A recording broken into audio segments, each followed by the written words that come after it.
এর ফলে রাষ্ট্রপতিকে সরানোর ফলে, রাষ্ট্রপতি সরে যাওয়ার ফলে কি পরিবর্তন হলো রাজনীতিতে বা সার্বিকভাবে? আমার কাছে জিনিসটা খুব স্বাভাবিক একটা বিষয় বলেই মনে হয়েছে প্রথম থেকে। রাষ্ট্রপতি এবার নির্বাচনের পরে বিএনপি নিশ্চয়ই নিজস্ব রাষ্ট্রপতি নিজেকে রাখার চেষ্টা করবেন, বা ওটি হলো স্বাভাবিকতা। ওনারা এই রাষ্ট্রপতিকে একটা সাংবিধানিক ধারাবাহিকতা এবং সবকিছু গুছিয়ে নেওয়ার পর উনি চলে যাবেন এবং ওনারা নিজস্ব একজন রাষ্ট্রপতি নির্বাচন করবেন। এটা খুব স্বাভাবিক একটা বিষয় ছিল এবং স্বাভাবিকভাবেই দেখার কথা ছিল। কিন্তু এখন যে জিনিসটা নিয়ে মানুষের মধ্যে একটা সন্দেহের উদ্রেক হয়েছে সেটা হলো বিষয়টাকে একটু অস্বাভাবিক প্রক্রিয়া করা হয়েছে। মানে শুক্রবার দিন বিকেলের মধ্যেই করা হলো, ও শনিবার বা রোববার অফিসিয়াল টাইমে নয়, এবং খুব তাড়াহুড়ো করে স্পিকার সাহেব যেহেতু উনি অ্যাক্টিং থাকবেন, ওনার যাকে ভারপ্রাপ্ত, তাকে বিদেশ থেকে আনা হলো। আনার পরে দুপুরে উনি পৌঁছালেন, বিকালে একেবারে তড়িঘড়ি ওনার কি বলে ওটাকে পদত্যাগপত্র সহ সবকিছু হলো, সাংবাদিক সম্মেলন হয়ে গেল। তখন একটা প্রশ্ন অনেকে তুললেন, যেটা সম্পর্কে আমি সত্য মিথ্যা জানি না, যে এত তাড়াহুড়ার দরকার ছিল কি? এটার সঙ্গে কি সেনাবাহিনী প্রধান বা বাইরে ছিলেন, দেশের বাইরে, সেই সময় করার কথা ছিল, বা সেই ধরনের একটা কোনো উদ্যোগ সেই কারণে নেওয়া হয়েছে কিনা? এটা কেউ কেউ হুম। এই বিষয়টি কথা তুলেছেন। এটা সম্পর্কে আমি নিশ্চিত নই, সেনাপ্রধান কবে গেছেন কবে আছেন এটা আমি জানি না। তবে সেনাবাহিনীর সঙ্গে রাষ্ট্রপতির একটা ভালো নিবিড় সম্পর্ক আছে। মানে বাংলাদেশের সেনাবাহিনী সর্বাধিনায়ক হলো আমাদের রাষ্ট্রপতি, সোফার আমি যতটুকু জানি আর কি। এবং ওনাদের সবকিছু নিয়ন্ত্রণ করে আমাদের রাষ্ট্রপতি। সেই হিসেবে রাষ্ট্রপতি সেনাপ্রধানের আহ, সঙ্গে একটা ভালো সম্পর্ক ছিল, এবং আগেও কয়েকবার রাষ্ট্রপতি তাকে বিভিন্ন সময় বিভিন্ন প্রোটেকশন দিয়েছেন, এবং ভবিষ্যতেও ওনার পদত্যাগের বিষয়ে উনি কোনো আসছেন কিনা আসবেন কিনা সেটা একটা মানুষের মধ্যে, কিছু কিছু মানুষের মধ্যে একটা আমি না, কিন্তু ধরেন সংশয় দেখেছি জনাব বা জিম কাদের সন্দেহ। সেনাপ্রধান দেশের বাইরে আছেন। হ্যাঁ, কিন্তু সেনাপ্রধান জানেন না বিষয়টা তো এমন হবার কথা না এই সময়। মানে আমরা সবাই জানছি যে রাষ্ট্রপতি পদত্যাগ করবেন, করছেন, আজকে করবেন, কালকে করবেন। মানে পদত্যাগের আগে থেকেই জানি। ফলে সেনাপ্রধানও নিশ্চয়ই জানেন দেশের বাইরে থাকলেও। হ্যাঁ, তা অবশ্যই, হুম, সেই জন্য আমি বললাম জিনিসটা যারা যারা বলেছেন বিভিন্ন জায়গায়, এই ধরনের আমার ইউটিউবে টক শোতে অনেকে বলে, সেই জন্য আমি কথাটা উঠালাম। যে তাছাড়া এটা ওনারা নতুন ভাবে নির্বাচিত হয়ে এসেছেন, ওনাদের নিজস্ব চয়েসের রাষ্ট্রপতি দিবেন, এটা খুব স্বাভাবিক। অনেকে আবার বলছেন যে এটাকে এমন সময় নিয়েছেন যে পরবর্তী 5 বছর পরে যখন আবার নির্বাচন হবে সে সময় যেন ওনাদের রাষ্ট্রপতি থাকতে পারে, সেই জন্য হতে পারে। কিন্তু যেখানেই কারণ হোক, তাড়াহুড়া করার এবং জিনিসটাকে একেবারে অফিস দিয়ে না করে একেবারে ছুটির দিনে করা, এবং একেবারেই একজনকে বাইরে থেকে বিদেশ থেকে ফিরিয়ে এনে করা, এটার মধ্যে কিছুটা অস্বাভাবিকত্ব অনেকে লক্ষ্য করেছে। আমিও সেইভাবেই জিনিসটাকে দেখেছি। তবে এমনি ওটা কিছু না হলেও আমি মনে করি এটা হয়েছে স্বাভাবিক, এবং স্বাভাবিকভাবেই চিন্তা করা উচিত। আচ্ছা। মানে একটা গুঞ্জন আছে সেটাও নিশ্চয়ই শুনেছেন যে শেখ হাসিনার সাথে কথা বলেছেন তিনি বিদেশে চিকিৎসাধীন থাকা অবস্থায়। এটা একটা তার বিরুদ্ধে একটা অভিযোগের বিষয় তোলা হচ্ছে। যদিও তিনি মানে সাবেক রাষ্ট্রপতি শাহাবুদ্দিন চুপ্পু তিনি বিষয়টি একদমই অস্বীকার করেছেন। অবাস্তব, কাল্পনিক ইত্যাদি এরকম শব্দ ব্যবহার করে অস্বীকার করেছেন। আ আপনার কাছে এটার বিষয়ে আপনার কি মনে হয়? এটা যদি এক লাইনে শুনি এবং আপনিও সম্প্রতি বা মানে এর মধ্যেই আরকি শেখ হাসিনার সাথে আপনারও কথা হয়েছে বলে আপনিই বলেছেন। আ সেই বিষয়টাও একটু শুনতে চাইবো আপনার কাছে যে আসলে কি কথা হয়েছে বা এই কথা কি মাঝে, মাঝেই হয় কিনা নাকি একবারই হয়েছে বা কয়বার হয়েছে? একটু বিস্তারিত যদি বলেন। না, আমি ওনার বিষয়ে উনি পরিষ্কারভাবে বলেছেন যে ওনার সঙ্গে কথা হয়নি। হুম, কথা হওয়াটা অবশ্য এখন পরিপ্রেক্ষিতে এমন হয়ে গেছে যে আমরা দেশটাকে বিভক্ত করে ফেলেছি। মানে একজন রাজনীতিবিদ আরেকজন রাজনীতিবিদের শত্রু, শত্রু প্রতিপক্ষ নয়, এবং এমন শত্রু যে যেটাকে আমরা চলতি কথা বলতাম জানি দুশ্মন। হুম, মানে উনি বেঁচে থাকলে আমি বাঁচবো না, আমি বেঁচে থাকলে উনি বাঁচবেন। এই যখন পরিস্থিতির সৃষ্টি হওয়াতেই কারোর সঙ্গে কারো কথা বলার নিয়ে এত কথার উদ্বেগ হচ্ছে। এটি আমাদের বর্তমান বাংলাদেশের সবচেয়ে প্রধান সমস্যা আমি মনে করি। জাতীয় ঐক্য বিনষ্ট হয়েছে, দেশ টু নেশনের মতো হয়ে গেছে, দুই ভাগে বিভক্ত জাতি। কিছু ভাগ আরেক ভাগকে শত্রু মনে করছে, আরেক ভাগ মনে করছে এদেরকে নিশ্চিহ্ন না করলে আমরা নিরাপদ নই। তো এই জিনিসটির কারণে এসব নিয়ে কথা হচ্ছে। উনি কথা বলে থাকলেও ওটার জন্য আমি মনে করি না যে এটা খুব বিশাল কোনো একটা ব্যত্যয় করার কথা ছিল, বা ওটার কারণে ওটা উনি যদি পরিষ্কারভাবে বলতে করতেন এবং বলতেন, এটাতে কি এমন যায় আসে? মানে এটা আমার ব্যক্তিগত ধারণা। এখন আমি যেটা বললাম যে এখন যারা টু নেশন থিওরি করে ফেলছেন, বাংলাদেশকে দুই নেশনে ভাগ করেছেন, দুটো জাতি হিসাবে এখন আমরা বিবেচিত হচ্ছি।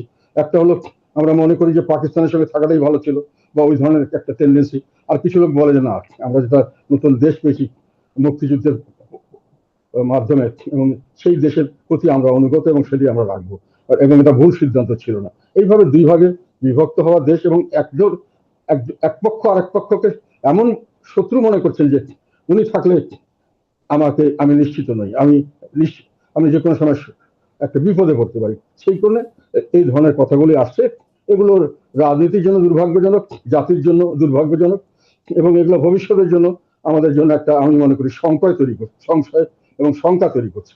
এই জিনিসটা যদি মীমাংসা হতে গিয়ে যদি শেষ পর্যন্ত একটা এমন পর্যায়ে চলে যায়, এবং এটি যদি চলতে থাকে, জাতীয় ঐক্য যদি এভাবে বিনষ্ট হতে থাকে, তাহলে দেশে সামনের দিকে গৃহযুদ্ধের মাধ্যমে এটা নিষ্পত্তি হওয়া ছাড়া এর আমি কোনো সলিউশন দেখছি না।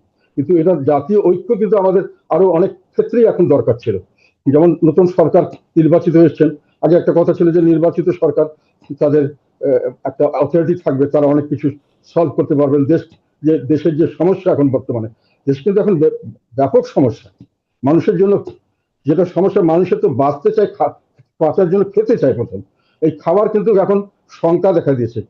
ওয়ার্ল্ড ফুড অর্গানাইজেশন এবং তার কিছুদিন আগে, এই 3-4 দিন আগে পেপারে দেখলাম একটা, তারা ঘোষণা দিয়েছেন যে দেশে প্রায় 1,81,00,000 লোক তীব্র খাদ্য সংকটে পড়ছে সামনে। এটা তাদের প্রেডিকশন। এবং তার আগে আবার আরেকটা দেখলাম যে দেশের প্রায় 38.6%, 38.6% মানুষ পপুলেশন আন্ডার নিউট্রিশন, মানে তাদের স্বাস্থ্যকর খাবার থেকে বঞ্চিত, অর্থাৎ তারা হাফ ফেড, তারা যাদের খাবার দরকার যতটুকু তারা খেতে পারছেন না। তাহলে সব মিলিয়ে এখানে 10%, এখানে 40%, প্রায় 50% মানুষ এখন খাদ্য সংকটে আছেন, এবং সেটা আরো সামনের দিকে বাড়তে পারে বলে সন্দেহ করা হচ্ছে, যে সামনের দিকে এটা আরো ব্যাপকভাবে বাড়তে পারে। আইন শৃঙ্খলার অবনতির তো কোনো খবরই নাই। মানে আমরা যেটা টিআইবি থেকে কয়েকদিন আগে একটা রিপোর্ট যেটা দেখলাম আমরা, মানে হত্যা খুন এত বেশি আমার মনে হয় বাংলাদেশের ইতিহাসে কোনোদিন এত কম সময় এতটা হয়নি, জানি। এবং সেটাকে সরকার অবশ্যই এটাকে বাড়িয়ে বলা হয়েছে বা একটা কিছু বলছেন দেখলাম। তবে বেসরকারি মতে আমরা বিভিন্ন জায়গা থেকে খবর পাচ্ছি যে সরকারি তথ্যের চেয়ে অনেক বেশি এগুলো এটা ঘটনা কিন্তু একটা ঘটছে। স্বরাষ্ট্রমন্ত্রী একটা বিষয় বলছেন যে এখানে রিপোর্টেড হচ্ছে, আগে অনেক কিছু রিপোর্টেডই হতো না। এটি কি একটা জায়গা কিনা? রিপোর্টেড হতো না, আগের সঙ্গে আপনি তুলনা করবেন, এখন যে লোকগুলো মারা যাচ্ছে এটা আগে এর চেয়ে বেশি হতে পারে, কিন্তু আপনি তো এটা চেয়ে কমানোর চেষ্টা নিশ্চয়ই। করবেন। এটা তো বাড়ছে। এবং আগে রিপোর্টেড হতো না, এই কথাটা আমি এই জন্যই বিশ্বাস করি না যে আগে মিডিয়ার যতটুকু স্বাধীনতা, আমার মনে হয় শেখ হাসিনাকে আমরা যতই খারাপ বলি, যতই তার মিডিয়া কন্ট্রোলের কথা বলি, উনি যথেষ্ট মিডিয়ার উপরে বিরূপ করেছিলেন। কিন্তু বর্তমানে তো আমার ব্যক্তিগত ধারণা, এটা অন্য লোক আমার সঙ্গে দ্বিমত করতে পারে, হুম। অনেক অনেক বেশি পরিমাণে মিডিয়া কন্ট্রোল করা হচ্ছে। এবং মিডিয়াতে প্র্যাকটিক্যালি মিডিয়া লোকেরাই বলছে যে আমরা খবর দেওয়ার আগে চিন্তা করতে হয় অনেক কিছু, এবং খবর সবসময় আমরা দিতে পারি না নানান কারণে। তো কাজেই মিডিয়া যেটাই বলুক, আইন শৃঙ্খলার অবনতি হচ্ছে স্বাভাবিকভাবেই। খাবার পরের অভাব বলে চুরি ডাকাতি, ধর্ষণ, রাহাজানি, খুন জখম এগুলো হতেই থাকে। মানে এই যে এবং এগুলো গণমাধ্যমের হচ্ছে অবস্থা আগের চেয়ে খারাপ হচ্ছে, এটি আপনার কাছে কেন মনে হলো? মানে মিডিয়ার লোকজন বলছে বলে? কারণ মিডিয়ার লোকজনই তো পরিবর্তন হয়ে গেছে। ৫ই আগস্টের পরে দেখা গেছে যে শীর্ষ ব্যক্তিত্ব যারা তাদেরকে সরিয়ে দেওয়া হয়েছে। ফলে তারা এখন বলছে যে তারা স্বাধীনভাবে কাজ করতে পারছে না। তারা বলছে না, আমি বলছি। আচ্ছা, আমাদের খবরাখবর, আমি যেটা স্টেটমেন্ট দিচ্ছি পরিষ্কার আচ্ছা। ভাবে, হুম, এটা রেকর্ড করার পরে অনেকে এটা প্রচার করতে পারছেন না, হুম, বা প্রচার করতে গিয়ে সম্পূর্ণ কথাটা প্রচার করতে চাচ্ছেন না। হুম, হুম, এবং অনেকে আমাকে টেলিভিশনে ফোকাস করতে ভয় করছেন, যে আমাকে তারা একটা মার্ক করেছে, যে আমি যেগুলো কথা বলি এগুলো কঠিন কথা, এবং এগুলো তাদের জন্য কষ্টকর হয়, এবং তারা এটাকে বাতিল, মানে করলে এটাতে তাদের উপরে, যারা মিডিয়া এটা করে তাদের উপরে নানান ধরনের চাপ সৃষ্টি করা হয়। এটা তারাই আমাকে বলেছে। কাজে মিডিয়ার লোকরা কি বললো, কি কাকে কে অ্যারেস্ট করছে তার জন্য বললো, সেটা বলছেন, আমি বলছি আপনি আপনার মিডিয়ার অভিজ্ঞতা স্বাধীনতা থেকে বলছেন। আগের তুলনায় ধরেন অনেক এরকম কম। এবং আমার এরকম ধারণা অভিজ্ঞতার কথা ইন্টারন্যাশনাল যে অর্গানাইজেশন গুলো, হুম, ইন্টারন্যাশনাল যে অর্গানাইজেশন গুলো মিডিয়ার ব্যাপারে এগুলো, যেগুলো খোঁজ খবর কি ইন্ডেক্স বের করেন, হ্যাঁ, হ্যাঁ। সেখানে এখন মিডিয়ার অবস্থা আগের চেয়ে খারাপ। আমি যতটুকু জেনেছি, এখন আমার কাছে ডাটাগুলো এইভাবে নেই। ফলে এটা বললাম যে মানুষের খাওয়া পড়ার সমস্যা হচ্ছে, একই একই সঙ্গে মানুষের নিরাপত্তার অভাব হচ্ছে, এবং এগুলো সবকিছু আবার এর সঙ্গে এগুলো বাড়ছে। মিল ফ্যাক্টরি সব বন্ধ হয়ে যাচ্ছে। আজকে ফখরুল ইসলাম সাহেব বললেন যে 4 কোটি বেকার, শিক্ষিত বেকার, মানে দেশের একটা অলমোস্ট কি বলবো মোর দেন 25-30% বেশি লোক এখন শিক্ষিত বেকার, তারা কার্যক্রম করে কিন্তু কাজের কোনো উপায় নেই, কোনো কাজের তৈরি হচ্ছে না, মিল ফ্যাক্টরি ইনভেস্টমেন্ট হচ্ছে না, যেগুলো মিল ফ্যাক্টরি ছিল ওগুলো বন্ধ হয়ে যাচ্ছে, প্রচুর মানুষ চাকরি হারাচ্ছে। আর যারা চাকরিতে আছে তাদেরও ইনফ্লেশন রেট প্রায় 10-এর উপরে চলে গেছে বোধহয়, আমি লাস্ট কয়েকদিন আগে দেখলাম। ফলে মানুষের যা আয় করছে সেটা দিয়েও মানুষের আগে যা কিনতে পারতো তা কিনতে পারছে না। কাজে স্বাভাবিক মানুষের অবস্থা অত্যন্ত খারাপ। একটাই সলিউশন, সলিউশন হলো রাজনৈতিক স্থিতিশীলতা। এখন নির্বাচনের পরে ধারণা হয়েছিল যে এখন একটা লেজিটিমেট গভর্নমেন্ট আসবে যেটা নির্বাচিত, তাদের আন্ডারে এগুলোকে আস্তে আস্তে ঠিক করে দেওয়া হবে। কিন্তু আসার পরে যেটা দেখা গেল, এই গভর্নমেন্ট এই আগের গভর্নমেন্টের একটা ধারাবাহিকতা বজায় রাখা শুরু করলেন। তারা এই যে বিভক্তির রাজনীতি, যেটা দেশকে দুই দুই টু নেশন হয়ে গেছে এখন বাংলাদেশ, টু নেশন স্টেট, সেই টু নেশনকে তারা একতা করার জন্য চিন্তাও করলেন না। তারা ভালোভাবে ওই একই নীতি চালিয়ে গেলেন। এবং যে অত্যাচার নিপীড়নের কারণে শেখ হাসিনার বিরুদ্ধে মানুষের দাঁড়িয়েছিল যে তারা বিএনপিকে রাজনীতি করতে দিচ্ছে না, নির্বাচনগুলো করতে দিচ্ছে না, এই একই জিনিস এই নির্বাচন ওরকম হলো। আওয়ামী লীগকে আইন করে বাদ দেওয়া হলো। তবু তো শেখ হাসিনার সময় আওয়ামী লীগ তো আইন করে বাদ দেওয়া হয়নি। আওয়ামী লীগ বিএনপি বা সব যারা আছেননি, তাদের পরিবেশ এরকম ছিল, তারা পছন্দ করেনি, এটা আইন করে বাদ দেওয়া হলো। আমাদেরকে আইন না করেও আমাদের কোনো মানে সুষ্ঠুভাবে কোনো সুযোগ সুবিধা হলো না। পরে ব্যাপক কারচুপির মাধ্যমে, এগুলো আমি ক্যালকুলেশন সবখানে আমি দিয়েছি, করে দেওয়া হলো। তো একটা নির্বাচন হলো না ভালো। এখন যারা ক্ষমতা আছেন তাদের কাছে আমরা আশা করছিলাম, আমরা সম্পূর্ণ সার্বিকভাবে তাদের সমর্থনের আমরা আশ্বাস দিয়েছিলাম যে আমরা আপনাদের সমর্থন করবো, আপনার দেশটাকে স্থিতিশীল করেন। রাজনৈতিক স্থিতিশীলতা না হওয়া পর্যন্ত এই যে সমস্যাগুলোর সামনে আরো ব্যাপক সমস্যার সামনে আসছে, যেটা সারা পৃথিবীব্যাপী এটা শঙ্কা দেখা দিচ্ছে যে ইরানের যুদ্ধের কারণে যেটা বন্ধ হচ্ছে না, দিনকে দিন প্রতিদিন তেলের দাম বাড়ছে, গ্যাসের দাম বাড়ছে, সারের দাম বাড়ছে, যে কোনো জায়গায় যে কোনো সময় ডিসরাপশন হচ্ছে। আমাদের মিল ফ্যাক্টরি প্রচুর বন্ধ হয়ে যাচ্ছে এই যে শুধু গ্যাস এবং নির্বাচন এবং নির্বাচনে আপনাদের সমর্থনের ইলেকট্রিসিটির ব্যাপারটা, কারণে, সেটা হলো গ্যাসের জন্য। জি, তো গ্যাসগুলো আসছে না এবং এটা সামনে বাড়বে। এখন এইটার থেকে আমরা উদ্ধার পাওয়ার একটাই পথ ছিল, সেটা হলো আমাদের একটা জাতীয় ঐক্যমত তৈরি করা, মানে সবাই মিলে, সব দল মিলে আমরা একসঙ্গে কাজ করবো। ভাই আমরা দেশটাকে বাঁচাবো, সবাই মিলে আসুন আমরা বসুন একসঙ্গে করব। এটা না করে অর্ধেক লোককে আমি শেখ হাসিনার মতো পিটিএ মেরে যেভাবে হোক ওগুলো বের করে দিয়া আমরা অর্ধেক লোক নিয়ে দেশ চালাবো এবং সেটাতে দেশে যে স্থিতিশীল থাকবে, এটা তো কখনোই এটা হলো না এবং এখনো হবে না। এটার জন্য আমি কেন বলছি যে একটা কথা আছে যে ইতিহাস থেকে শিক্ষা নিতে হয়, কিন্তু পিছনের দিকে তাকিয়ে রিয়ার ভিউ মিররে দেখে গাড়ি সামনে চালানো যায় না। আপনি পিছন থেকে শিক্ষা নেন যে শেখ হাসিনা যেটা করতে চেষ্টা করেছিলেন, এক চক্রকে নির্মূল করে দিয়ে এককভাবে দেশ শাসন করতে উনি ফেল করেছেন, এই শিক্ষাটা আপনি নেন। আর সামনের দিকে এটা যদি আপনি না করেন, সেটা নিয়ে সামনে এগিয়ে যান। কিন্তু এখন এনারা যেটা ক্ষমতা এসে এই ডক্টর মোহাম্মদ ইউনূসের অন্তর্বর্তী সরকার, এখনকার এই সরকার, এখন ওই অর্ধেক লোককে বাদ দিতে হবে, আওয়ামী লীগকে বাদ, আমাদেরকে আনঅফিসিয়ালি বাদ না দিলেও, অফিসিয়ালি বাদ না দিলেও আনঅফিসিয়ালি আমাদেরকে ইররিলেভেন্ট করে দেওয়া হচ্ছে। আমাদের এখন পর্যন্ত আমাদের দুজন জেলখানায় আছেন, তাদেরকে একটার পর একটা মামলা দেওয়া হচ্ছে। যেই মামলাগুলো একটা অদ্ভুত ব্যাপার এখন বাংলাদেশে, যে যাই অপরাধ করুক মামলা হলো 5ই আগস্টের পরে খুনের মামলা, এবং সেই মামলা দেওয়ার পরে তাকে জামিন দেওয়া হবে, তুমি জামিনের পরে পরে আবার তাকে সোন অ্যারেস্ট করা হবে। এরকম ভাবে এখনো দুজন আমাদের জেলে আছে এবং একজনকে নির্বাচনের পরে তাকে জেল ধরা হয়েছে এবং সেই মামলা আবার সেই আগের দিনের মামলা, এখনো তাদেরকে ছাড়া হচ্ছে না। জি। তো এখন রাজনৈতিক জনাব জিম কাদের নিপীড়ন আরো কিছু বিশ্লেষণ করে, প্রশ্ন আছে। না আমি যেটা বলতে চাচ্ছি জি, প্লিজ, শেষ করবেন, আমি সেটা আরো হলো কিছু প্রশ্ন করব। জি, সেটা হলো যে এই নিপীড়ন নির্যাতনের মাধ্যমে শেখ হাসিনা চেষ্টা করেছিলেন যে ওনার লেজিটিমেসি ওনারও ছিল সেই নির্বাচনে, তারপরেও জোর করে উনি থাকতে চেষ্টা করেছিলেন এবং বিশ্বের সমর্থনও পেয়েছিলেন, কিন্তু দেশের জনগণ এটা সহ্য করেনি, যার জন্য ওনাকে চলে যেতে হয়েছে। এখন এনারা যেটা করতে যাচ্ছে সেটা কিন্তু একই দিকে যাচ্ছে। এখন অনেকে বলছে, যেটার জন্য আমি আমি মনে করি যেটা আমাদের একটা বিরাট ব্যর্থতা। আমি আন্দোলনে ছিলাম, আমার দল সরাসরি আন্দোলনে ছিল, সবসময় এর সাক্ষী প্রমাণ ডকুমেন্ট নিয়ে আমি বই বের করেছি, আবার আমি একটা বই বের করছি ইংরেজিতে, কারণ এটা খুব অন্যায়ভাবে আমাদেরকে এইভাবে করবে। সেই জন্য বলছি যে আমরা এখন যেটা দাঁড়িয়ে গেছে সেটা হলো এইভাবে যদি চলতে থাকে তাহলে মানুষের মধ্যে একটা প্রশ্ন এসছে এখন যে কি পেলাম, মানে আগেই তো ভালো ছিলাম। আবার একটা নতুন কথা এখন শুনলাম, যেটা হলো এভাবে তো দেশ চলতে পারে না, একই পদ্ধতি এইভাবেই চলছে, যা প্রত্যেকদিন জিনিসের দাম বাড়ছে, প্রত্যেকদিন মানুষের চাকরি হারাচ্ছে, মানুষের অভুক্ত মানুষের সংখ্যা বাড়ছে, বিভিন্ন জায়গায় খাদ্যের নিরাপত্তা নাই, জীবনের নিরাপত্তা নাই, কোনো সামনের দিকে কোনো ভবিষ্যৎ নাই। 4 কোটি বেকার লোক বসে আছে, তাদের চাকরির কোনো খবর নাই। আর আমরা এক পক্ষ আর এক পক্ষকে নিশ্চিহ্ন করবো কিভাবে, সেই মানে সেই একটা ইয়েতে নেমে পড়েছি, একটা একটা এফোর্ট ওইটা নিয়ে নেমে পড়েছে পুরাদমে। এটা তো আর জি। তার ফলে যেটা আপনি হয়েছে আপনি আরেকটা জিনিস পরিস্থিতিটা আসলে কতটা পরিস্থিতিটা বর্ণনা করছেন। জিএম কাদের আমি যে না প্রশ্নটা আমি করছিলাম, আর একটা আরো কথা কিছু বলে শেষ প্রশ্ন করি। আপনি নির্বাচন নিয়ে কথা বলছিলেন না সেটা নিয়ে আরো একটু কিছু কথা বলব। একটা কথা বলি এখানে, আপনাদের সেটা জি হলো লাস্ট আমাদের লাইন। এই যে জাতীয় ঐক্য যে আমাদের হচ্ছে না, হুম, তার তার একটা কারণ আরেকটা ব্যাপার, এখন আমরা বড় ধরনের চ্যালেঞ্জ এই সরকার সামনের দিকে আসবে, সেই জন্যই বলছি একটা বড় চ্যালেঞ্জ। একটা তো ইকোনমিক ফেলিওর হুম। সামনের দিকে, কাজের টাকা পাওয়া যাচ্ছে না, কিভাবে দেশ চলবে আমি জানি না। আমি দীর্ঘদিন মানে সরকার পরিচালনার সঙ্গে বিভিন্নভাবে জড়িত ছিলাম, আমি মন্ত্রী ছিলাম, আমি দেখেছি কিভাবে দেশ চালাতে হয়, কিছুটা হলো আমার অভিজ্ঞতা আছে এবং আমার অনেক দীর্ঘদিনের অনেক কিছু দেখার অভিজ্ঞতা আছে। কিন্তু এখন যেটা আমি দেখতে পাচ্ছি সেটা হলো যে আর আমাদের রাজনীতিটা আমরা নিজেদের মধ্যে ঐক্য না থাকার কারণে আমরা রাজনীতিটা বিদেশিদের হাতে ছেড়ে দিয়েছি। আমাদের দেশে আমরা কি করব, সামনের দিকে নাকি 29 তারিখের পরে কোনো দেশের একজন দূত আসবেন, তখন আমাদের ঠিক হবে কে প্রেসিডেন্ট হতে পারবে।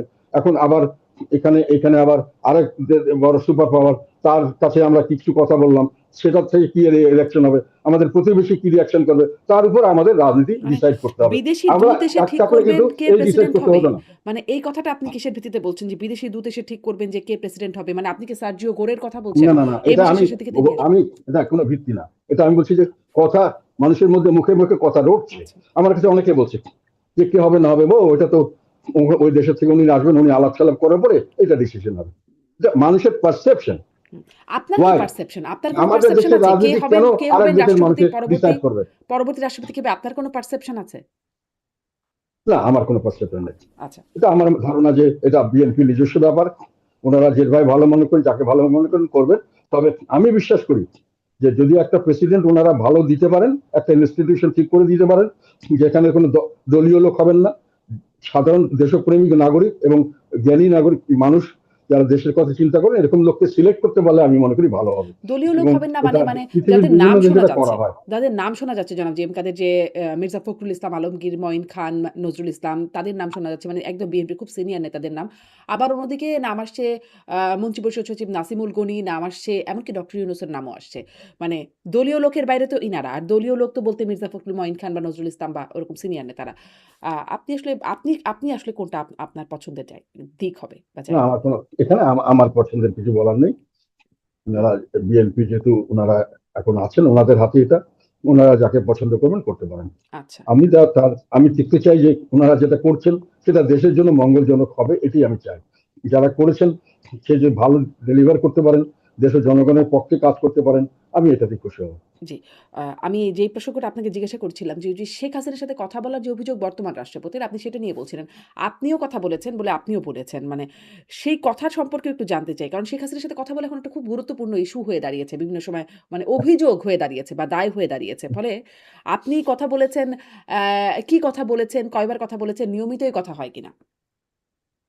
না এইসব ব্যাপারে আমি কয়েকবারই বলেছি যে আমি এইসব কথা আমি এইভাবে বলবো না, কেননা এগুলো কোনো মানে হয় না। কথা বলা এটা আমার অধিকার, এখানে আমি নিশ্চয়ই। কোনো তার সাথে কোনো কনস্পিরেসি না, যে কোনো লোক আমার সাথে কথা বলতে চায় বলতে পারে।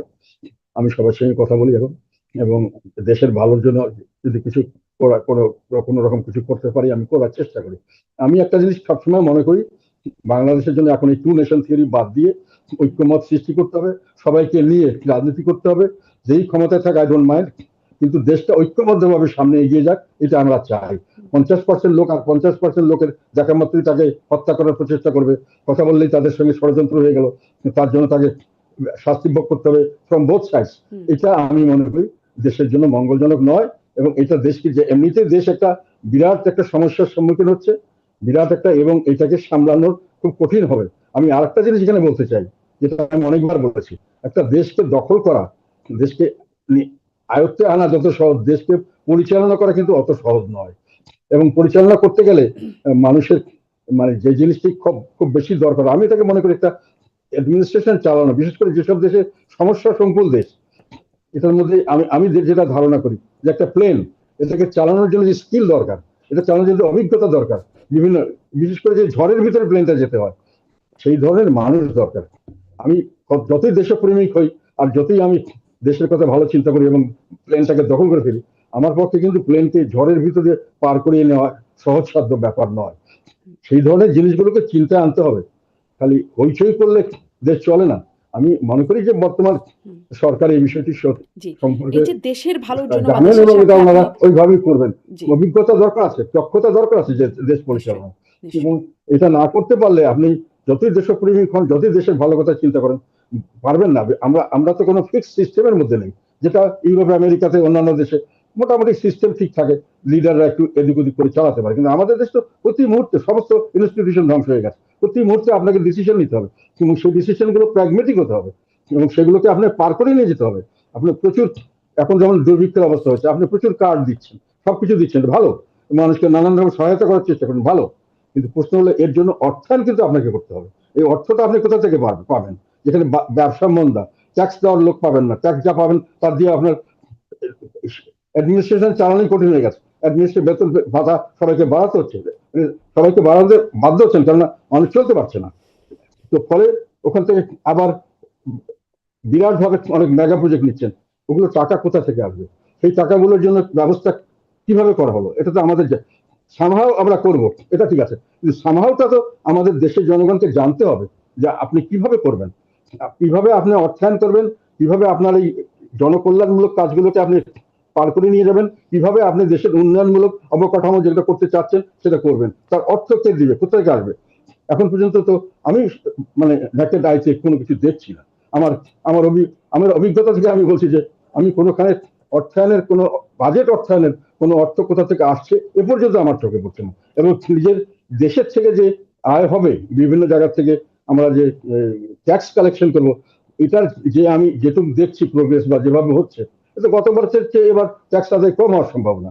সেক্ষেত্রে পরিচালন ব্যয় মিট করে সরকারের পরে কষ্ট করা হবে। ফলে কাজেই ফলে আপনি শঙ্কিত। জনকল্যাণমূলক আপনার কাজগুলো যেটা আপনার কথা থেকে প্ল্যান বোঝা যাচ্ছে করবে জনাব জেম সেগুলো কাদের কিভাবে যে আপনি করবেন? একরকম শঙ্কিত। মানে এই পরিস্থিতিতে আপনার একটা শঙ্কার জায়গা বোঝা যাচ্ছে। কিন্তু আপনি ওই যে বলছিলেন যে দেশের স্বার্থে আপনি যে কারো সাথে কথা বলবেন বা যে কারো সাথেও কথা বলা যায়। কোনো ষড়যন্ত্র তো নাই। মানে দেশের স্বার্থে কি কথা হয়েছে? কথাটা মানে দেশ সংক্রান্ত, দেশের স্বার্থ সংক্রান্ত কথা কি আপনার হয়েছে?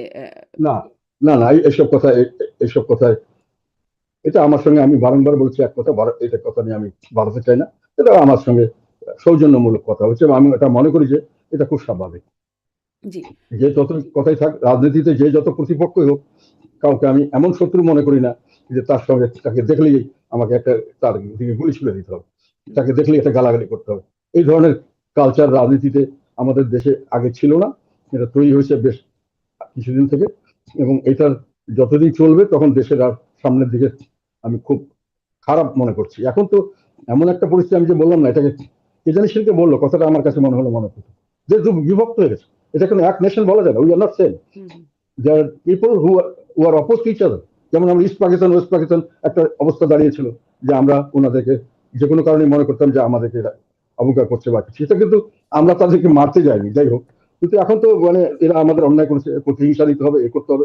এই প্রতিহিংসার রাজনীতি করতে গিয়ে আজকে কিন্তু শেখ হাসিনা অনেক কিছু লস করেছেন। তিনি যদি সবকিছু একভাবে চালাতে চাইতেন তাহলে হয়তো দেশে হুম। ওনার নিজের এই ধরনের কোনো অসুখ তো এখন যখন সুবিধাজনক কথা অবস্থা বলছেন, পড়তেন ধরেন না। এখন যখন আপনার সাথে কথা বলছেন বা আরো যদি কারো সাথে কথা হয়ে থাকে আওয়ামী লীগের গুরুত্বপূর্ণ কারো সাথে, তখন কি মনে হয় আপনার যে এই প্রতিহিংসা থেকে তারা কোন রকম সরে এসেছেন? না, প্রতিহিংসা থেকে সরে আসার তো সুযোগ দিতে হবে তাকে। প্রতিহিংসা যদি আপনি এখন, এখন পর্যন্ত বিভিন্ন জায়গা থেকে আমি খবর পাচ্ছি, মানে লোক আওয়ামী লীগ করে না, আওয়ামী লীগের লোক, একটা কথা আমি বারংবার বলছি, এখনো বলছি, আমি কোনো আওয়ামী লীগ সমর্থক নই। আমি আন্দোলনের সময় পুরো মাত্রই আন্দোলনের সময় অফিসিয়ালি ছিলাম, হুম, কেউ এটা বলতে পারবে না, এখানে হুম। ছবি টবি সহ আছে, তো আমার স্টেটমেন্ট আছে প্রতিটি আন্দোলনের প্রতি মুহূর্তে তাদের ব্যাপারে। কিন্তু কথা হলো যে আন্দোলন মানে কি বলছো? মানে না, আন্দোলনে ওইটা আপনারা ছিলেন জি, আপনি না, বলছেন হ্যাঁ। আমরা সবসময় ছিলাম। এবং এখন কিন্তু যেটা আমি দেখতে পাচ্ছি, যেটা জন্য বলতে গেছিলাম, হুম, সেটা হুম, হলো আমার সঙ্গে প্রচুর আওয়ামী লীগের লোক ছিল, যারা আওয়ামী লীগ করতেন, কিন্তু বর্তমান সেই সময়কার সরকারের সঙ্গে তারা এটা একমত হতে হুম, পারছিলেন না। অনেক আমার বন্ধু বান্ধব ছিলেন বা আমার সঙ্গে পরিচিত বা আমাদের বিভিন্ন ভাবে আমার সঙ্গে কানেক্টেড, তারা বলছিলেন আমরা আন্দোলনের সঙ্গে আছি, আমরা চাই সরকার পথ, কেন হুম, না হলে এত লক্ষ লক্ষ কোটি কোটি লোক রাস্তায় আসতো না। নিশ্চয়ই। সবাই এসেছিল সব জায়গা থেকে। তো এখন এই প্রশ্ন হলো যে এই লোকগুলো কিন্তু একটা চেতনা ছিল, আমরা যেটা মুক্তিযুদ্ধের চেতনার নামে মুক্তিযুদ্ধের চেতনা নষ্ট করা হয়েছিল, আমি বারংবার আওয়ামী লীগের সময় হুম, বলেছিলাম। হুম, সেই চেতনাটা কিন্তু আমরা রিভাইভ করতে চেয়েছিলাম, সেটা হলো বৈষম্য মুক্ত, ন্যায় বিচার ভিত্তিক একটি সমাজ ব্যবস্থা। এটা মুক্তিযুদ্ধের ইতিহাস, এটাই চেয়েছিলাম বৈষম্য মুক্ত একটা দেশ, বৈষম্য মুক্ত ন্যায় বিচার ভিত্তিক একটা সমাজ আমরা চেয়েছিলাম। এখন এটা নষ্ট হয়েছে, এটা আবার আসুক। সেটার জন্যই কিন্তু এই 24শে জুলাই আন্দোলনটা হয়েছিল, আমরা এটাতে ছিলাম।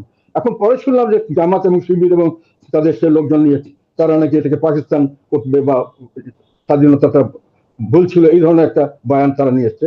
আমরা কিন্তু ওই জন্য যাইনি, এবং সেই চেতনা কিন্তু এখনো মানুষ ধারণ করছে যে আমরা একটা নির্বাচনের মাধ্যমে, একটা ভালো নির্বাচনের মাধ্যমে একটা জবাবদিহিতামূলক সরকার করব, একটা জবাবদিহিতামূলক সরকার ব্যবস্থা করব, সরকার ব্যবস্থা করব, যাতে করে এই বৈষম্য মুক্ত এবং এই ন্যায় বিচার ভিত্তিক সমাজ হয়।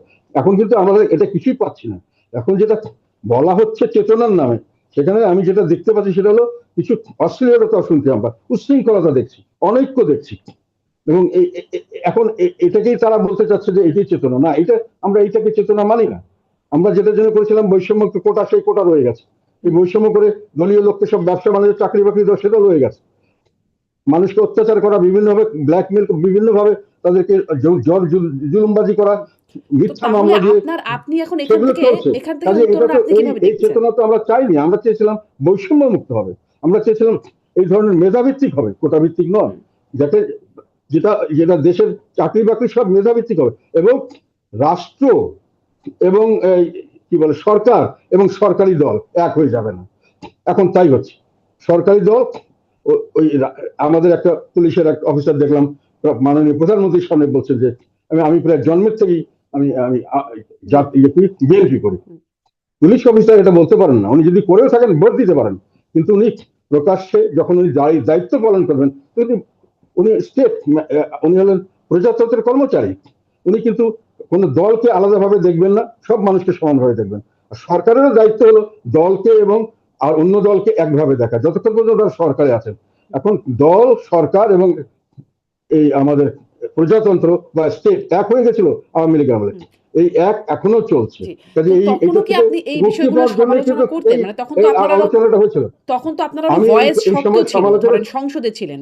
তখনও কি এই সমালোচনা আমি করতেন যখন পুলিশ অফিসাররা তখনও আওয়ামী লীগের কথা বলতো বা হ্যাঁ, আ এটাই বলছি। চাটুকারিতা করত? জি। এটা সমালোচনা শুধু আমি করি নাই, সংসদে করিনি, বাইরে করেছি, পাবলিক মিটিং এ করেছি, আমি আর্টিকেল লিখেছি, হুম, পত্রিকায় এসেছে এগুলো। কাজে এইটাই বললাম যে তারপরে আমাকে দোষর বানিয়েছে।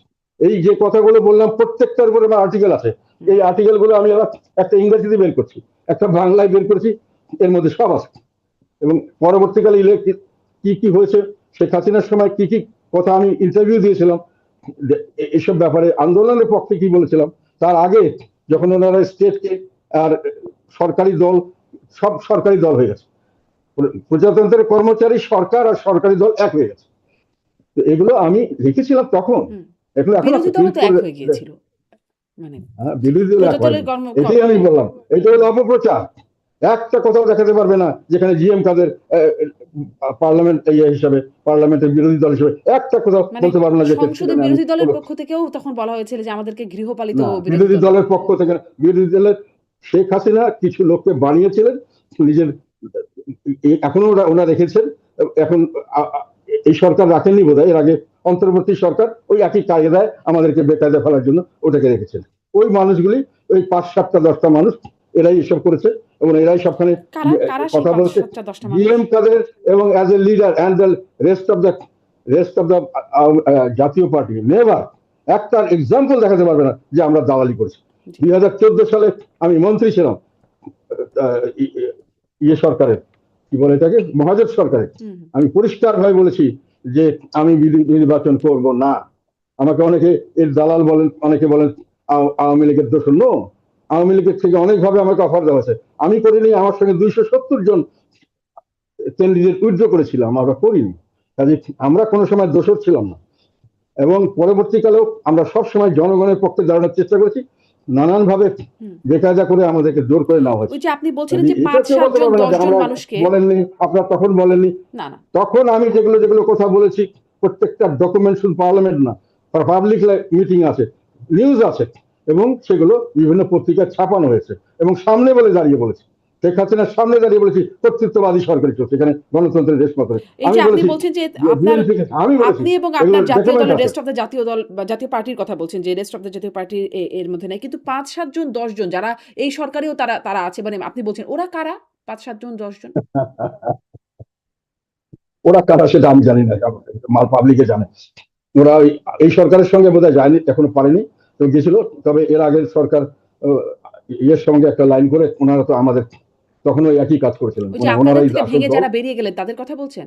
মানে আপনাদের মুজিবুর রহমান চৌধুরী হ্যাঁ, কিছু লোক আর কি, হ্যাঁ, জি। কিছু ব্যক্তি মতো।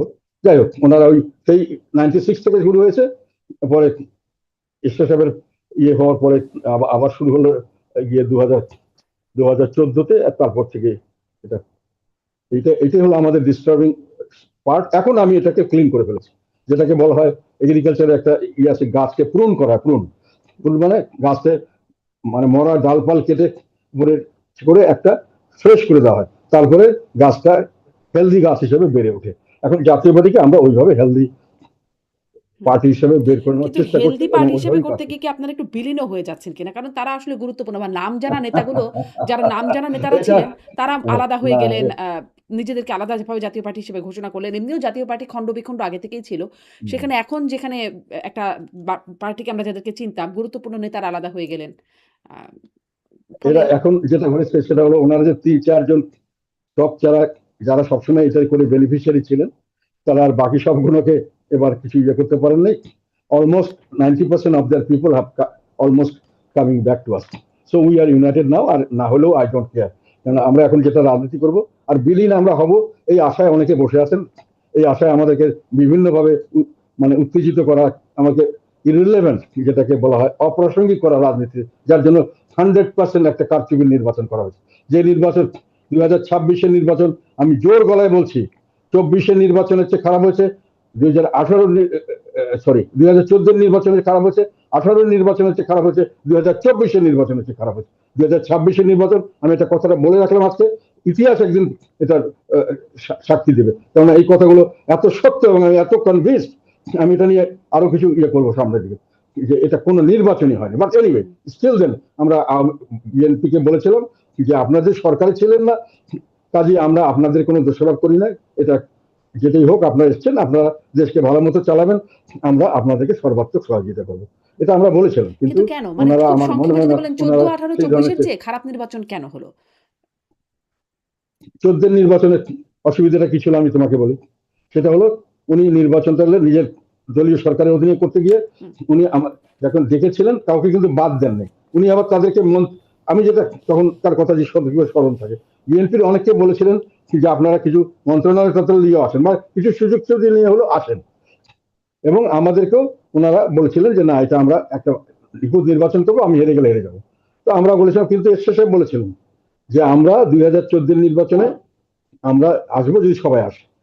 পরে সবাই আসেনার জন্য আমরা চলে আসছিলাম, এসএসআরকে জোর করে করানো হয়েছে। খারাপটা হয়েছে এটাই যে এখানে কিন্তু উনি কাউকে বাধা দেননি আসার জন্য, মানে নির্বাচনে আসতে পারতো সবাই। হুম। মানে বরং বিএনপি ওখানে বোমাবাজি করেছে, গাড়ি ঘোড়া চালিয়েছেন, ওখানে পুলিশ সেন্টার পুড়িয়ে দিয়েছেন, বিএনপির লোকরা এটা করেছে। কিন্তু আওয়ামী লীগের তরফ থেকে নির্বাচনে না আসার জন্য কাউকে বলা হয়নি না। 2026-এর নির্বাচনে আইন করে আওয়ামী লীগকে বাতিল করা হয়েছে, আর আইন না করে আমাদেরকে বাতিল করা হয়েছে। মানে আমাদেরকে তো ইলেকশন কমিশনের সঙ্গে আমরা মিটিংও করতে, সবাইকে মিটিং করাচ্ছে, আমাদের মিটিং করতে ডাকবে না। পরে আমাদেরকে কোনো সুযোগ সুবিধা দেবে না, তাদেরকে সব সুযোগ সুবিধা দিচ্ছে। আমাদের বিভিন্নভাবে আমাদের লোককে জেলে রাখছে, আমাদের লোককে মিটিং করতে গেলে পুলিশ গিয়ে বাধা দিচ্ছে, আমরা মিটিং মিছিল করতে পারছি না, আমাদের ভোটারদের গিয়ে ধমক দিচ্ছে। হুম। এনিওয়ে, তারপরেও আমরা নির্বাচনে ছিলাম, কিন্তু ওইভাবে নির্বাচন। কাজে এটা ভালো বলবো কোথেকে, ওখানে তো আওয়ামী লীগ কিন্তু তাদেরকে জোর করে বের করে দেয় নাই যে তোমরা আসো না। হুম। 18 সালে যেটা আমরা নির্বাচনে জানেন জামায়াতের নিবন্ধন সাধারণ তো বাতিল নির্বাচন, করে রেখেছিল। ফলে জামায়াতও দল হিসেবে নির্বাচন করতে পারে নাই। জামাতের একমাত্র এইটাই আমি শুধু বলেছিলাম, এবং বারংবার আমি সংসদে বলেছি, সংসদের বাইরে পরবর্তীকালে বলেছি, এটা নিউজ আছে যে জামাতকে নির্বাচন থেকে বাইরে নিষিদ্ধ করা ঠিক না। এবং আমি বিএনপির কথা বলেছিলাম, বিএনপিকে সমান সুযোগ দেওয়া উচিত ছিল। আর 26-এ তো ওনারা কোনো নির্বাচনই করেননি। এখানে আমার হিসাবে নির্বাচন 10 থেকে 15% লোক ভোট দিয়েছে, 5.5 কোটি, ওনারা ভোট দেখেছে 7,59,00,000 ভোট, আর ভোট পড়েছে 2 কোটির মতো, মানে 5.5 কোটি ব্যালট মানে ওনারা তৈরি করেছেন। এটা আমি হিসাব করে দেখিয়ে দিয়েছি। যাই হোক, তারপরে ওখানে একটা কথা থাকে, ওখানে ওই নির্বাচনে কিন্তু কাউকে কাউকে বাধা দেওয়া হয়নি, আসলে আসো, কিন্তু এখানে তো আইন করে আপনি বাদ দিচ্ছেন। আপনি তো একতরফা নির্বাচন করছে আইন করে, যে যার ভোট ভোট প্রায় 50% কাছাকাছি। বিএনপি এবং আওয়ামী লীগ মিলে বাংলাদেশের যে কোনো ইলেকশনে 80%-এর উপরে ভোট পেয়েছে সবসময়। তাদের অর্ধেককে আপনি বাদ দিচ্ছেন, তো এটা একতরফা নির্বাচন হলো, এটা তো নির্বাচন হলো না, এটা তো অবাধ হলো না, সুষ্ঠু হলো না, অবাধ হলো না, কারণ সবাইকে দিলেন না আপনি করতে, সুষ্ঠু হলো না, কারণ আমাদেরকে সমান সুযোগ দিলেন না। আর পরবর্তীকালে 100% একটা কারচুপি নির্বাচন করলেন। কাজে এটার কোনো নির্বাচন, তার ফলে আমরা বলেছিলাম ঠিক আছে, দেশটা যদি ভালো হয় আমাদের কোনো আপত্তি নেই, কিন্তু দেশ তো ভালো হলো না। যেই দোষ ত্রুটির জন্য শেখ হাসিনাকে বিদায় করা হলো, এত লোক জীবন দিল, এত আন্দোলন হলো, সেই জিনিস আমরা শুধু রেখে দিলাম না, এটাকে আমরা আরো কঠিন ভাবে এটাকে আমরা চর্চা আপনি করা শুরু বলছেন করলাম আপনাদেরকে এবং নির্বাচনের দেশটাকে সুযোগ দেয়া হলো টোটালি না। বিভাগ করে ফেললাম। হ্যাঁ, নির্বাচনের সুযোগ দেয়া হলো না মানে কারচুপি, নির্বাচনের সমালোচনা করে বলছেন যে আপনাদের কোনো সুযোগই দেয়া হয় নাই। এমনকি নির্বাচন কমিশনের সাথে বৈঠকে আপনাদেরকে ডাকা হয় নাই। এই বিষয়গুলো বলছে যে বলছিলেন। মানে দেখানো ধরেন হয় না, জি তারপরে আমাদেরকে না, এটা ছাড়াও তুমি যদি জিজ্ঞাসা করো কি কি হয়েছে, একটা হলো নির্বাচন আমাদেরকে কোনো মিটিংই করতে দেননি নির্বাচন কমিশনের সঙ্গে, আমাদের কোনো কথাই বলেনি। সেকেন্ড হলো ওদেরকে সবাইকে রেডিও টেলিভিশনে কথা বলতে দিল, আমাদেরকে দেওয়া হলো না। তারপরে থার্ড হলো ওদেরকে সমস্ত স্টেট প্রোটোকল দেওয়া হলো, এরা হাজার হাজার শত শত কোটি টাকা খরচ করে বিভিন্ন ডিস্ট্রিক্ট টাউনে সরকারি প্রোটোকলে তারা বিশাল ভাবে জনসভা করলো। আমরা জনসভা করতে গেলে পুলিশের নানান ধরনের, আমরা সব ক্যান্ডিডেটকে হয়নি, অনেক ক্যান্ডিডেটকে বাধা দেওয়া হয়েছে। পুলিশ গিয়ে বলছে আপনারা এখানে বেশি বাড়াবাড়ি করেন না, তাহলে আপনাদের বিপদ হতে পারে। আমাদের ক্যান্ডিডেটরা মাঠে ক্যাম্পেইন করতে পারে, আমাদের ভোটার যারা হতে পারে, যারা আমাদেরকে ভোট দিবে, যাদের আমার এজেন্ট হবে, তাদেরকে গিয়ে ধমক দিয়েছেন আমাদের প্রতিপক্ষ পার্টিরা, যে তোমরা যদি যাও তোমাদেরকে মামলা দিয়ে জেলে ঢুকিয়ে দেওয়া হবে। এবং পরবর্তীকালে আমাদের দুজন দুজন ক্যান্ডিডেট কিন্তু ভয়ে উদ্ধার করেছিলেন, একটা হলেন ইয়ে ব্রাহ্মণবাড়িতে, একটা বগুড়ায়। এই বগুড়ার সেই ভদ্রলোককে কিন্তু নির্বাচনের 1 মাস পরে বিএনপি আবার আটক করেছে, এখন উনি ছাড়া পাননি, ওনার এগেন্সে একটার পর একটা মামলা, যখন বেল পাচ্ছেন তখন শোন অ্যারেস্ট থেকে আবার মামলা চলছে। কাজে পরিবেশ তো কোনো উন্নত হলো না, যেটার জন্য শেখ হাসিনাকে দোষারোপ করলাম, শেখ হাসিনাকে বাদ দিয়ে আমরা নতুন কিছু করবো চিন্তা করলাম, আন্দোলন করলাম, সেখানে এখন দেখা গেল যে এখন লোকের মুখে শুনছে, এটা আমার কথা নয়, সাধারণ লোকের মুখের কথা হলো যে আগেই তো ভালো ছিল। আরেকটা কথা নতুন, একটু আগে আমরা বললাম যে এভাবে তো দেশ চলতে পারে না, এখন নির্বাচনের দেশ কোথায় যাচ্ছে। নির্বাচনের কথা বলছেন। নির্বাচনের আগে আপনারা হয় বিএনপির সাথে নয় জামাতের সাথে জোটে নির্বাচনে যেতেও আগ্রহী ছিলেন। মানে সেখানে কেন সাড়া পেলেন না? আর এর পরবর্তীতে যোগাযোগ আপনাদের কিরকম?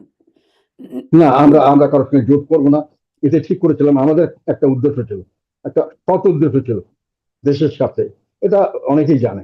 আমি যতটুকু আমি জানি, বিএনপি লোকরা খুব ভালো মতোই জানে ওদের সঙ্গে আমার কত। আমি বলেছিলাম আমি নির্বাচনে সব সেন্টারে সব জায়গায় আমি কন্টেস্ট করবো একটা কারণে, সেটা হলো আমার একটা ধারণা হচ্ছে, যেমন হা না ভোটের ব্যাপারে আমি না ভোট দিতে বলেছিলাম, ধারণা হচ্ছে যে একটা ষড়যন্ত্র চলছে অন্তর্বর্তীকালীন সরকার, এটা অ্যাকচুয়ালি জামাতের সরকার, এবং এই যে যার অন্যরা আর যে পার্টিগুলো হচ্ছে তারাও মোটামুটি জামাতেরই অঙ্গ সংগঠন, এরা মিলে আরো 5-6 বছর এই দেশটা কন্ট্রোলে রাখতে চাচ্ছে।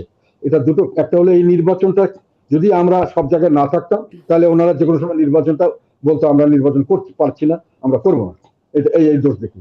নির্বাচন যাতে বর্জন করতে না পারে সেই জন্য আমি মনে করেছিলাম মাঠটা ধরে রাখা আমাদের জন্য দরকার ছিল, এবং ওটা আমরা করেছি। আর একটা সেকেন্ড হানা ভোটের কথা আমি বলেছিলাম, যে ওনারা হানা ভোট করছে একটা জুলাই সনদ, এটা কিছু না, এটা অর্ধেক লোককে বাদ দিয়ে ওনারা একটা ঐক্যমত করে একটা করেছে।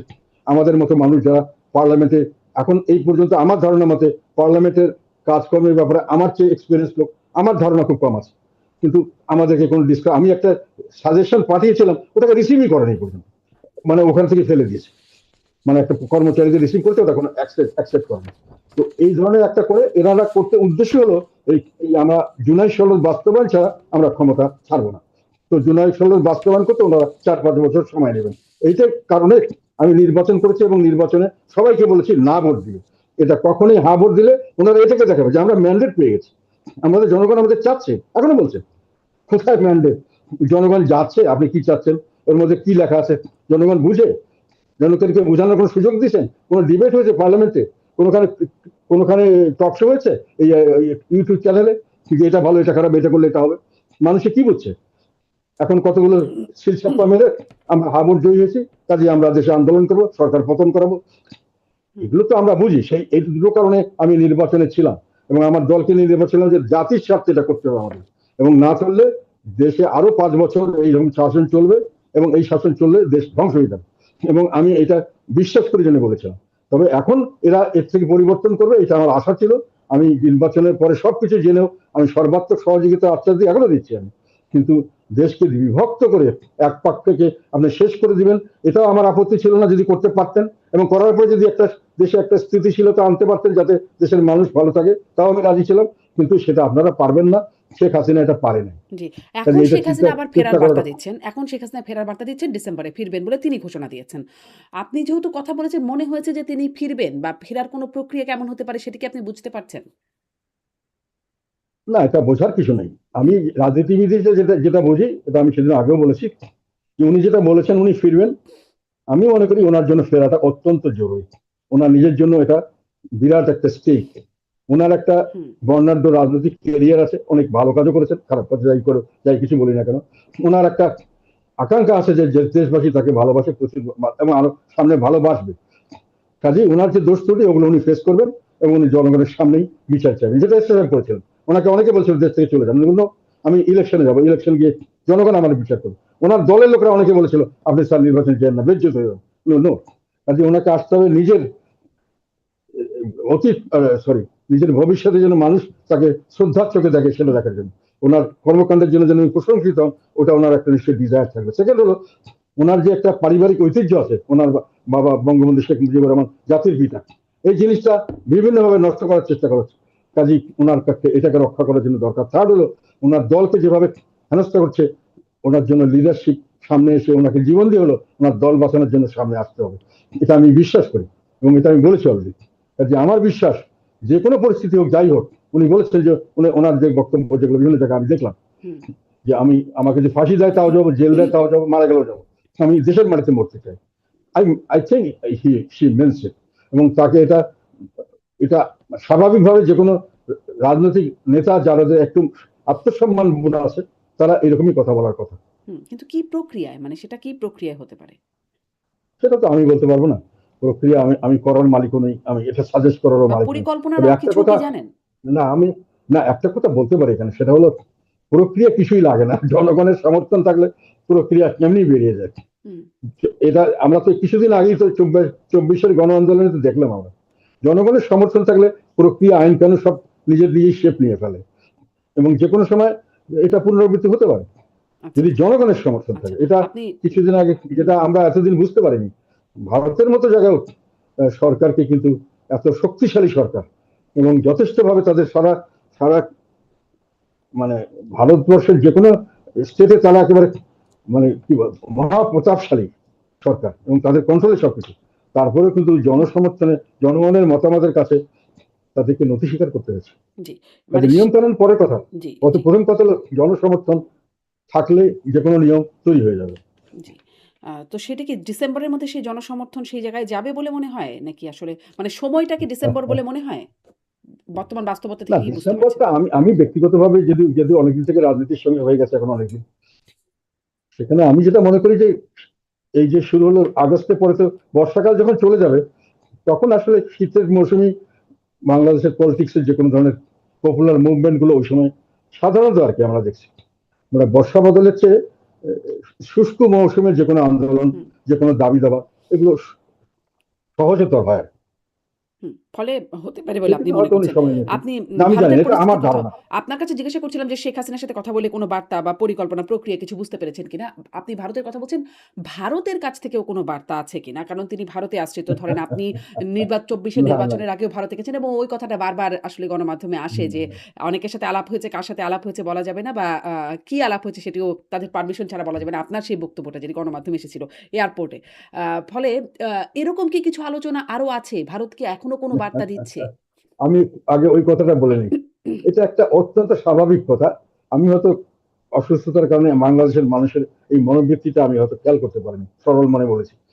এটা নিয়মই হলো, যে কোনো দেশের থেকে যে কোনো দেশের সঙ্গে কথা বললে, যে কোনো রাজনৈতিক নেতার সঙ্গে কথা বললে, যে কোনো তাদের কাছে, আমার কাছে যেমন পারমিশন ছাড়া আমি কি বলেছি তাদের সেটা তারা প্রকাশ করবে না। হুম, আর আর আমি তাদের কাছে পারমিশন ছাড়া কোনো কথা প্রকাশ করবো না। পারমিশন কথাটা বলা এবং ভারতের কাছে কারণে বলাটাই আমার জন্য একটা, আমি গোলামি হয়ে গেছে। ভারতের গোলামি যদি করতাম তাহলে তো 2014 সালে তো আমি নির্বাচন করিনি, তখন কিন্তু ভারত প্রকাশ্যভাবেই বলেছিলেন, মানে আমাদের নেতা আলাস হোসেন মাহমুদের সাথে স্টেটমেন্ট দিয়েছিলেন। কাজে ওইটা বলে আমাকে ছোট করার জন্য চেষ্টা করা হয়, এখনো হচ্ছে। ওটা যে কিছু যায় আসে না, ওটা স্বাভাবিক কথা। আমি যখন একটা পলিটিক্যাল লোকের সঙ্গে যাবো, কোনোখানে কারোর সঙ্গে কথা বলবো, যে কোনো ধরনের লোক হোক, এজেন্সির লোক হোক, সাংবাদিক হোক, তখন ওরা হয়তো বলতে পারে যে আপনি যেটা, আমি হয়তো অনেক সময় বলি যে আমার কথাগুলো তোমরা এইভাবে আবার সবটাই প্রকাশ করো না। তোমাদেরকে যেটা বললাম হয়তো অনেকের বিপদ হতে পারে, অনেকের কথা অনেকভাবে বলেছি অনেক সময়। তখন ওদের কাছেও আমার একটা ইয়ে থাকে যে কোনটা বলবো কোনটা বলবো না। কাজে ওরাও ওটা ঠিক করে দেয়, এবং সমস্ত সময় যে কোনো দেশের যে কোনো রাজনীতিবিদদের মিটিং এর পরে এই যে জয়েন্ট কমিউনিকে হয় বা অথবা আলাদাভাবে বললেও ওইভাবেই ঠিক করা থাকে কোনটা কি বলবে। আমি ওটাই বলেছিলাম, সর্ববিশ্বাস। তবে কারো আমি দেশের স্বার্থের উপরে কারো স্বার্থ কোনোদিন দেখিনি।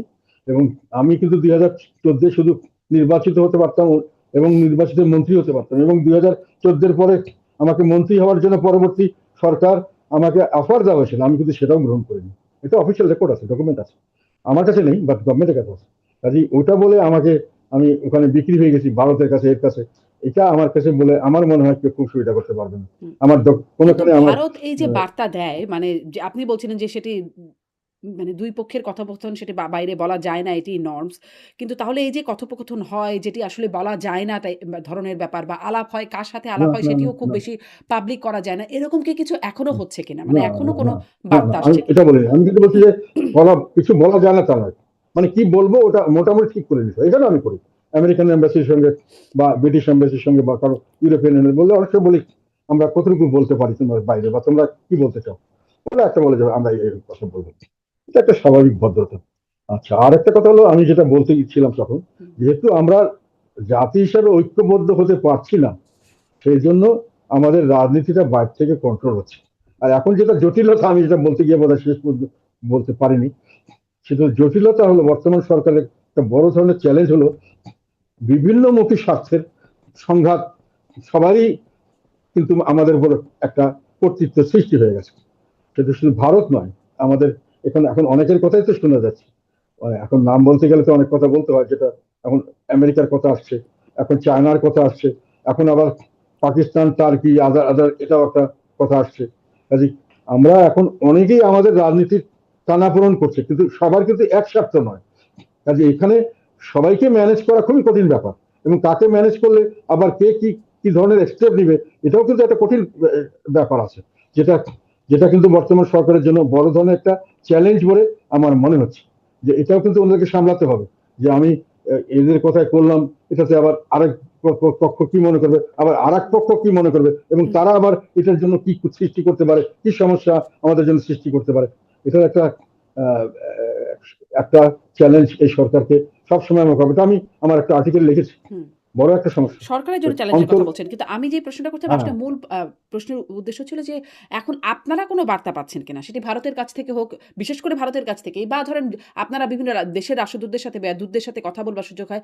যুক্তরাষ্ট্রের কাছ থেকে আপনাদের কাছে, আপনি আন্তর্জাতিক একটা সমীকরণের কথা বলছিলেন, ফলেই এই প্রশ্নটা যে আপনারাও কি কোনো বার্তা পাচ্ছেন কিনা? না আমি সেরকম ভাবে ব্যক্তিগতভাবে কোনো বার্তা পাইনি। এমনি আমরা যতটুকু বুঝতে পারছি আর কি, যে সকলেরই একটা নিজস্ব এজেন্ডা আছে, এবং সকলেই চাইবে তাদের এজেন্ডা যাতে পূরণ হয়, এবং যারাই এজেন্ডা তাদের পূরণ হবে না, হুম, তারা এটাকে কাউন্টার করার জন্য কিছু মেজার নিতে পারে। এটা আমি ধারণা করছি, আমাকে কেউ কিছু বলেনি। জি। এটা স্বাভাবিক আর কি। জি। আপনার কাছে যদি, যেহেতু আপনি মানে অনেক অভিজ্ঞ রাজনীতিবিদ এবং আপনি অ্যা মানে গুরুত্বপূর্ণ জায়গায় কাজ করেছেন। সরকার বিরোধী দল বিভিন্ন মানে সম্পৃক্ততা আপনার আছে। ফলে আপনার সেখান থেকে একটা, যদি আপনার কাছে একটা জানতে চাই যে আপনি আসলে সামনে কি দেখতে পাচ্ছেন?